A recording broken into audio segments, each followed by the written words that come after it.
Intensify full firepower.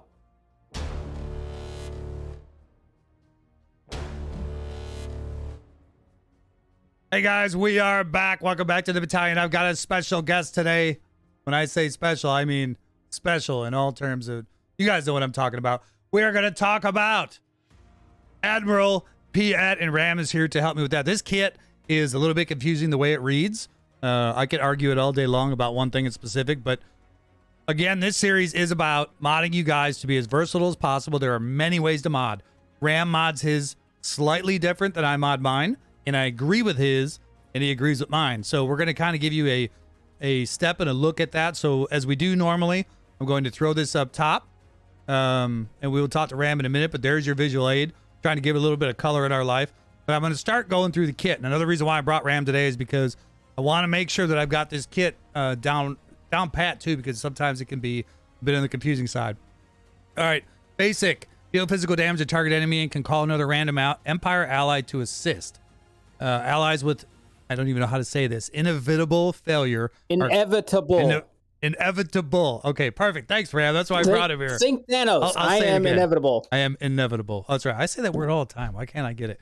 Are called to assist. So that's the basic. This is the one that I take issue with. All allies gain offense up for 2 turns, and Admiral Piett gains stealth for 2 turns. Inflict mark for 2 turns and 3 stacks of, I can't even say it. I'm just gonna make you say it. Inevitable failure on target other Empire ally until the end of the battle, or that ally is defeated. And remove inevitable failure from all other allies. These debuffs can't be copied, dispelled, or resisted. And the problem I have with this one is it says removes it from all allies, but really only one ally can have it. So why it even says that, I don't understand. Your camera flickered, by the way. Go ahead. God damn it. I'm assuming that it says that because their intention was at some point, maybe it still is to bring out another character that's going to provide inevitable failure. That's a possibility. The other reason I think it may say it, because if you take this ability and say you get 20 stacks, I love putting it on my Dark Trooper. But I put it on the Dark Trooper. If I go and target like Vader and put it on him instead, it completely wipes it off a Dark Trooper. And I'm thinking that may be their intention. And as usual, CG's wording is trash. But it's a possibility. Anyway, inevitable failure. Gain 1 stack when using an ability or receiving damage from an enemy when defeated. Grant Admiral Piett the following bonuses based on the defeated unit's stats until the end of the battle. So the character that he puts the mark on, they can stack up to 20. He gets some huge bonuses. 100% max health and protection, 300% offense, and 25% speed. There's the other confusion part for me, Ram. Maybe you can explain it. But they say stacking on all of these. At what point is it stacking? Do you know what the reference is to this? No, so these bonuses only take effect once Piett dies. That's the key, right? So when you put these stacks on there, they receive they get these bonuses after Piett is defeated. I get that, right? But it says that it's stacking. So the only way I can picture it stacking is if he dies or somebody dies and then he marks somebody else and then they stack it all the way up. You know what I mean? Well, so let's say Dark Trooper constantly die. Piett's only going to die once. I understand that, but what I'm saying, he gets the ability when the character dies. So if I give it to Dark Trooper and Dark Trooper dies, he hands all these buffs to him. Now let's say I give it to Shore Trooper and then he dies. So then they stack up more. Yes. Okay. That's the intention behind it. So if you put this on Dark Trooper, so and Dark not Trooper likely to defeated, happen. Yeah, not likely to happen, but it's possible. If Dark Trooper gets defeated, then these max health or these max stats go to Piett. And then he puts it on someone else, and then they die. They all go to Piett, and it stacks. That's where the stacking comes in. So that's the only way. Yeah, that's the only way I could get it in my head. I've never actually seen 2 guys stack up to 20, so I don't know. It's kind of like trying to get the Executor to do its second major ability. I just don't see it. If you're running Piett the right way and you get it up to that point, you've already lost the battle. Yeah, probably. You want him to be out in front. Okay, now this one's how do you say this one, Ram? Suborbital. Okay, beautiful. Dispel all buffs on light side enemies, deal physical damage to all enemies, and inflict daze for 2 turns. This is a great ability. This is also the Zeta, well, the first Zeta. He's got 2. Allies with inevitable failure gain 2 stacks. Inevitable, whatever. If this attack defeats an enemy, inflict fear on all enemies for 1 turn, and allies with that failure thing gain 5 stacks. This fear can't be copied, dispelled, or resisted. All right, it's like Ways of Quest. I just can't say it. This is a very good Zeta. We'll move on to the next one. His leader ability, not often utilized, probably not enough, but there's so many good leaders in the Empire faction. Empire allies have plus 30% offense and potency. Light side enemies, keep in mind, guys, this gives it to himself as well. Light side enemies have minus 30% tenacity and minus 15 speed. But an ally with that failure ability critically hits an enemy to gain 1 stack of that failure and defense up for 2 turns. And then the last... the leader ability was used more often before Vader had his rework. It was used to counter Geo Ray because the extra offense and the bonuses that it gives or takes away from the light side allies. But now it doesn't really get much use. Oh, I didn't even know that. Thank you for that. Last Zeta. So I'm going to read it without the Zeta. Admiral Piett has plus 60% counter chance. Piett gains 5% turn meter whenever another Empire ally takes damage. But if you add the Zeta, there's a lot of words here. Whenever an Empire ally begins a turn or attacks out of turn, all the Empire allies gain a stack of the Emperor's Trap until the start of the next enemy turn. Non-Empire, this is another wording issue I have as well. Until the start of the next enemy turn, non-Empire allies' turn, or the end of the battle. The Emperor's Trap can be copied, dispelled, or prevented. This makes it sound like it goes away once they take a turn, and that's not the case. No, it doesn't. It just keeps stacking, right? No. It makes sense. So, the Emperor's Trap is going to keep on. This is why the trooper team works so well. It's because the troopers gain turn meter when they get the buff, and so they just keep on going and going and going. Next time an enemy takes a turn, all those Emperor's Trap stacks go away, right? So they reset down to 0 until the next Empire ally takes a turn.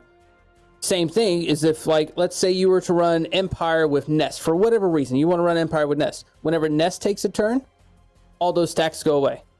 There's all the Emperor's Trap bonuses, right? That's the wording on it. Yeah, I tried it because when I read this earlier, I tried it earlier in an event, and none of those stacks went away. Did you have all Empire? Yep. Well, that's why. Because it's a non-Empire ally turn. Nest is not an Empire. Oh, so the it doesn't have to be a trooper. Empire ally. Got you. It doesn't have to be a trooper. Right. It just has to be a Empire. I got you. So it's a yeah. Okay. If Darth Vader is an ally, Darth Vader and Admiral Piett have plus 20% accuracy, potency, and tenacity. This is huge too. So this tenacity, he's at Relic 8, he's got like 78% or something tenacity. And that's great for him because you want him dropping debuffs. You don't want him ability blocked. Emperor's Trap plus 6% offense and potency per stack. Another great Zeta. So as you guys that Zeta is mandatory. Oh yeah, 100%. I recommend them both. Mandatory. Yeah. The other one is not as needed. Suborbital Strike is not as needed. It's helpful to have, trust me.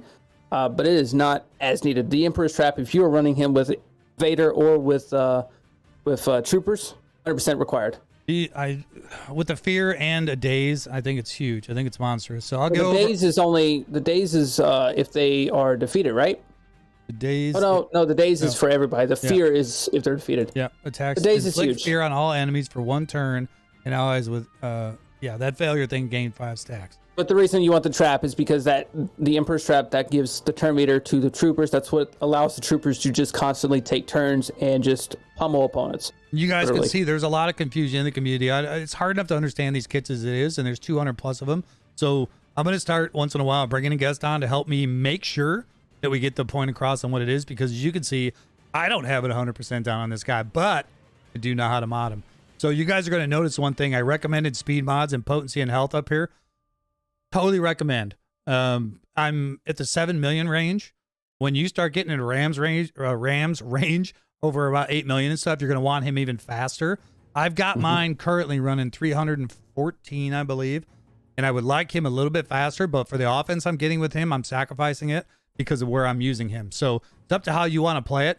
I recommend if you could get him over 330 with offense mods, that would be absolutely ridiculous with a crit damage triangle also. That would be amazing. Most players, and I'll actually show you the stat right here.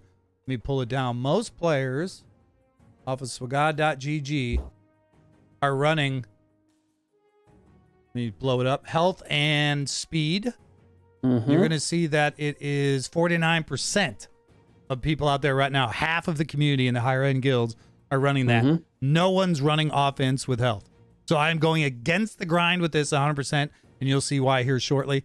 Not a single one, but they do recommend a crit damage triangle, 28%. Potency's got the cross at 29%. Totally agree. Protection and health are split, and then the speed arrow. So I agree with them on those stats in particular. But going through the kit, he gets a lot of offense. He gets a lot of stacking. His potency is major because he can drop dazes. All of his abilities are based around potency. You want a shit ton of potency around this guy. So my stats are 314. I'm going back and forth between pulling the one good offense mod I got on Boba and putting it on him to get the crit damage up. And it's a little bit faster too, so I may pull the trigger. Potency at 86%. You can see I stacked a full 43 extra percent on there. Plus he's getting it through his kit. And then under different Empire, he could do that as well, but I like to run him with troopers. He's got a natural 83% tenacity. So if you can get any tenacity on him, that's huge as well. And then you'll see, Ram, what'd you say your offense was, like 7,300? 76. 76, but you're running 340. I'm running 340 speed, yeah. Right. You don't want him outrunning Gideon if you're running in that group. You want Gideon to go first. But I'm running 314, which does more than enough for most battles for me, and I get a ton of offense. And if he gets triggered from somebody that dies from Mark, he's going to be hitting like a freaking monster. He's going to be like my little mini spy. I was able to afford the offense mods. Highly recommend. Most people are going to utilize speed mods with health. So you could add speed potency mods with health. as well. If you can also get a potency set. I know, so .gg is recommending health. However, there are those few people that if you can have a fast enough and a potent enough potency set, that'll only make him even deadlier, because that can also put that can increase the chances you're going to get those dazes and everything put down across the team, which is huge against like Mom Mothma or his abilities are huge. GLs. You totally need potency on this guy. That cross has got to be potency. If you can't get your potency up to a regular because you're at a lower, not quite relic yet, and again, this works for non-relic characters as well, but I would highly recommend, even when he's lower, a ton of potency, the best you can get him. So if you have to swap the health for potency at the lower stages, I don't know that I recommend it, but depending on how you run him, so it's going to depend on what team. All right, so to just go through mine real fast, guys, I was based around speed, 100%. I got offense mods with speed on them. I got defense, protection, health. Defense isn't really vital on him, but it fell with a 26 speed mod. I wasn't going to pass it up. Health, offense, speed, tenacity, every one of these usable on this guy. Crit chance, defense, offense, speed, again. Cross, potency, defense is much higher than I'd like on that. That was pretty unlucky rolling to gold. But I got the speed, the crit chance, and again, defense, but is what it is. 19 speed is what I needed, and the potency. This is the triangle I was talking about. I would really like to put, you guys can't really see it because Rand's behind it, but I've got a crit damage with 2.98% offense and speed and 3.83% Why haven't potency. you done that? Just do it right now. No, I look at all that offense and speed and potency on this mod. I just can't pull the trigger. So I'm going back and forth about it. I mean, I got to think about it. That speed is too crucial, man. I That speed hate is gonna, pulling it off of Boba, speed's though. going to put you at I know. 320 something, which is going to put you at 340 something. We just literally found that mod before we were going on, but I'm like, man, relegate Boba or relegate Piett. So I'll probably pull the trigger. This is a beautiful arrow. Oh my God, it's so good. So offense arrow with 32 speed, 29 offense. I wish it was percentage. High potency, high protection, and offense. And I have not gotten to roll it yet because I don't have it. This is the next mod that I'm rolling, hopefully up to gold. So you guys can see that as well. But as the whole point is, he's got to be fast, and he's got to be potent, and he's got to be survivable, guys. I don't care if you're pre-relic or post-relic. He deserves every bit of that. Let me go look at his mastery real quick. Oh, you really going to update right now? You are going to update right now. Good job. All right, guys, sorry for the interruption. The damn game decided it wanted to go ahead and update. So we're going to go over the modding real fast. Here's the big screen. The one thing I will tell you about this guy is he's got the best ship in the game. For that reason, I give him a relic priority of 9. Only reason I don't give him a 10 is because he doesn't necessarily, a lot of people won't have the troopers early on. Depends on which way you go. He does work well with Vader, though. So this guy is I'm wishy-washy about a 9 or 10. What do you think about relic him right away, Ram? Oh, 100%. He's definitely, even if you don't have troopers, right? This is, I would say, maybe even a 9.5. And the reason why is because most people at a beginning game or even a mid game are going to have Lord Vader. or Darth Vader. I'm sorry. They're gonna have Darth Vader. They're gonna have Palpatine. Yep. Right. This guy goes 100% with that team and just decimates it. Plus, if you look at the inevitable failure, he calls Vader to assist along with someone who calls that. So now you're getting a triple assist with the Vader team. It's good point. He is very viable outside of a trooper team, but where he really shines is obviously a trooper team, and then the ship captain of the best ship of the game, the Executor. Like I said, I went against the grind, which is not uncommon for me, but I've had great success going against the grind. When you look at it with the offense mods, like I said, speed. If you can afford offense, get it. But for the circle, health and protection, either one is fine. Speed on the arrow is 100%. Triangle, offense or crit damage. If you can afford the crit damage, I do suggest it. The offense will do as well. Potency, there is no question. Anybody who asks and knows this game at all is going to tell you potency. Your secondary stats, your obviously speed and potency are the number ones. I don't know why your camera keeps flickering, Ram. Offense, protection, health, and then last but not least, tenacity. If you can add any, doesn't hurt at all because you want him to be able to get his abilities out. Zeta priority, I suggest both, but you definitely want the Emperor's Trap first. If you can't afford the second one, do Emperor's Trap for sure. And then the speed minimum goal early game, try to get him to at least 280. Like I said, mine's running 314, Ram's running 340.